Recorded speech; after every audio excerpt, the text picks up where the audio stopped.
In the first 150 years since the British came, there was a huge impact on the Aboriginal and Torres Strait Islander cultures, which numbered up to 500 different cultures in this country. The impacts were dispossession from their lands and eventually segregation. It had a toll where systematically their cultures were decimated, they were hurt.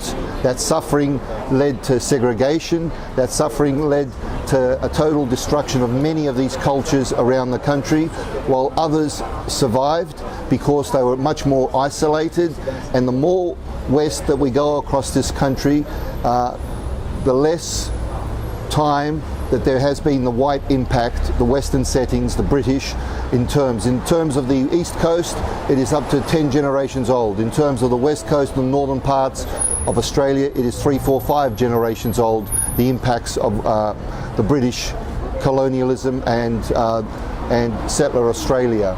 But the suffering from that has led to the highest suicide rates on the planet of people from a racialised lens. Australia's Aboriginal and Torres Strait Islander people, demographically and regionally, have some of the world's highest suicide rates, with, for instance, the Kimberley in Western Australia, northern Western Australia, having the highest suicide rates from a racialised lens of people.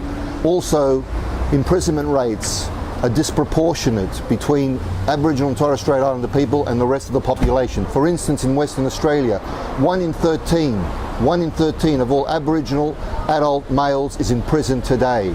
From a racialised lens, that is the highest in the world. Where else in the world does that happen? Yet Australia is the world's 12th largest economy, second wealthiest nation on the planet, highest median wages, and yet its First Peoples suffer third world akin conditions, live in disproportionate homelessness, excessive poverty, extensive poverty, and have amongst the highest prison rates, jailing rates, arrest rates, suicide rates in the world. Australia is a first world nation, but many of its first people lived as if a third world.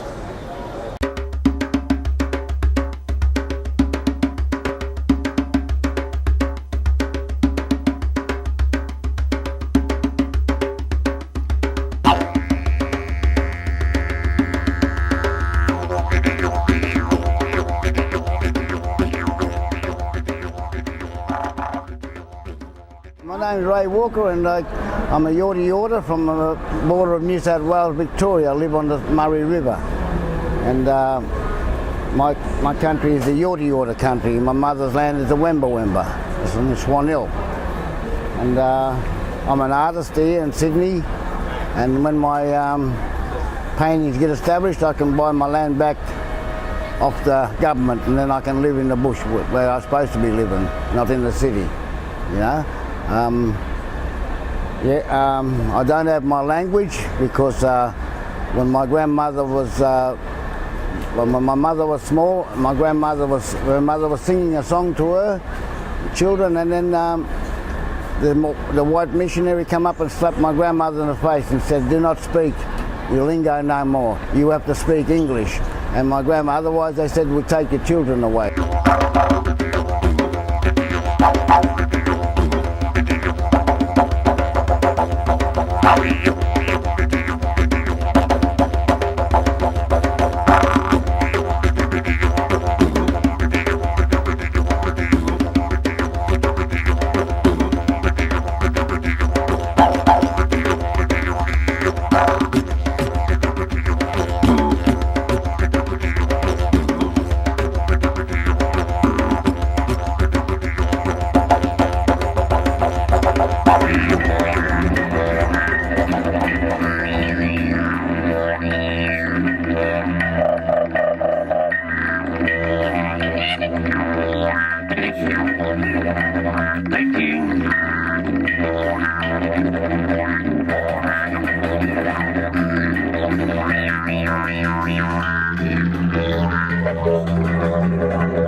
The ways forward, as if with any culture anywhere in the world, is cultural ownership, high cultural content. The ways forward for the Aboriginal and Torres Strait Islander people of Australia is for them to have self-determination, to have control of their own affairs. So for instance, in the work that I do at a national level in Aboriginal and Torres Strait Islander suicide prevention, and in also the reduction of racism, working in that field for the ways forward, not to keep people hostage to it, but the ways forward, is for Aboriginal and Torres Strait Islander peoples to be fully funded to manage their own affairs and the ways forward, not for Western settings, not for the rest of the population, to be managing their ways forward and by impost, further reducing their capacity to empower themselves.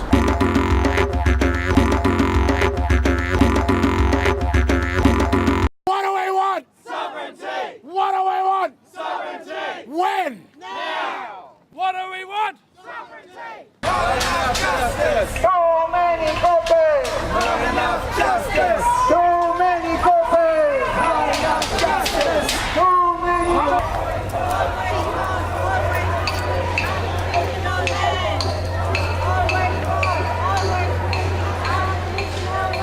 Remember where you are. Remember when you call that you have to come, because this place has to be defended. It's not a present. We have to remain apolitical and fight the lot of them, because their policies are nothing short of genocide via government policy. They are trying to kill us off. I'm a Noongar man from Western Australia. Our government over there in Western Australia do not give a damn about us. They closed our communities, and that's how you got your invention. That's where it started from. The West Australian government has put move-on notices for every Indigenous people, where the move-on notice should be abolished.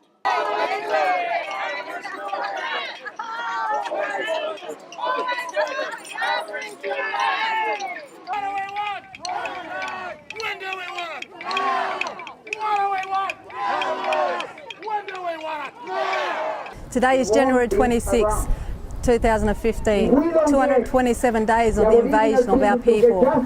Today is a celebration for many, but for us it is a day of mourning. It is a day of genocide. It is a day of incarcerations and the genocides of what they put on our people. We are here today to show the world that we are here for a sovereign treaty. No treaty was done with the British nor colonial government. Without the land, we are nothing. Without the land, we all have nothing. Without the environment, we have nothing. We are being forced to assimilate into the modern world of the new world technology, of being assimilated into white Australia.